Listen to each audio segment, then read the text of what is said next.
கம்பெடுத்தா சொல்லி அடிப்பேன், ஜல்லி காலையப்போல் துள்ளி குதிப்பேன், ஒரு பம்பரமா சுத்தி அடிப்பேன், உங்க பாட்டனுக்கும் கத்து கொடுப்பேன்.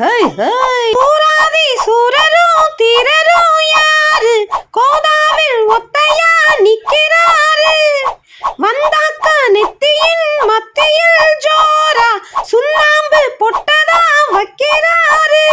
கம்பு சாத்திரம் தெரியும், அதில் உள்ள சூட்சமம் தெரியும், ஒரு அத்திரம் பிறந்தா அப்போ இவன் யாருன்னு புரியும். அடப்படபடவென அடிக்கட்டுமா, பொடி போட ஒண்ணு நொறுக்கட்டுமா, அத்திரி பச்சா கத்திரி பச்சா, ஒதுங்கிக்கோ ஒளிஞ்சுக்கோ, உன் இடுப்புல போடுற ஒக்கத்தி ஒண்ணு நான் முக்காடு போடவும்.